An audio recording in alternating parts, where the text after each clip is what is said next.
গোপন সূত্রে খবর পেয়ে মুর্শিদাবাদ জেলার রঘুনাথগঞ্জে বিপুল পরিমাণ হিরোইন উদ্ধার করল পুলিশ। 12 নম্বর জাতীয় সড়কের ভোট ঘোড়সারা মোড় সংলগ্ন এলাকা থেকে মোটর বাইক সহ 3 যুবককে গ্রেপ্তার করা হয়েছে। ধৃতদের কাছ থেকে উদ্ধার হয়েছে মোট 3 কেজি 481 গ্রাম হিরোইন। পুলিশ সূত্রে খবর, উদ্ধার হওয়া মাদক দ্রব্যের আনুমানিক বাজার মূল্য 1.5 কোটি টাকারও বেশি। ধৃতেরা হলেন নাজিম মহালদার, বাড়ি औरंगाबाद শেখপাড়া, রমজান মহালদার এবং মুর্তুজা শেখ, বাড়ি রঘুনাথগঞ্জ থানার মহলদার পাড়া। পুলিশ সূত্রে জানা গিয়েছে, সোমবার রাতে গোপন সূত্রে খবর পেয়ে 12 নম্বর জাতীয় সড়কে নজরদারি শুরু করে রঘুনাথগঞ্জ থানার পুলিশ। সেই সময় সন্দেহজনক একটি মোটর বাইক দেখতে পেয়ে সেটিকে ধাওয়া করে আটক করা হয়। বাইকে থাকা 3 যুবকের তল্লাশি চালাতেই উদ্ধার হয় বিপুল পরিমাণ হিরোইন।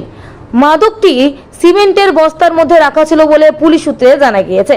প্রাথমিক তদন্তে পুলিশের অনুমান, লালগোলা এলাকা থেকে ওই বিপুল পরিমাণ হিরোইন নিয়ে সুতির দিকে যাওয়া হচ্ছিল।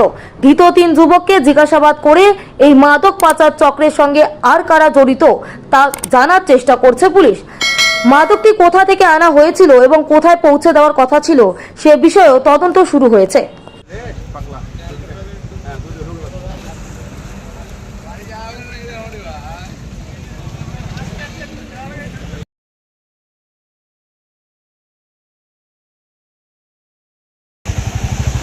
যদি এখনও আমাদের খবরের দর্পণ চ্যানেলটি সাবস্ক্রাইব না করে থাকেন তাহলে এখনই সাবস্ক্রাইব করুন, সঙ্গে বেল বাটনটি ক্লিক করুন আর পেয়ে যান সব খবরের দ্রুত ভিডিও আপডেট।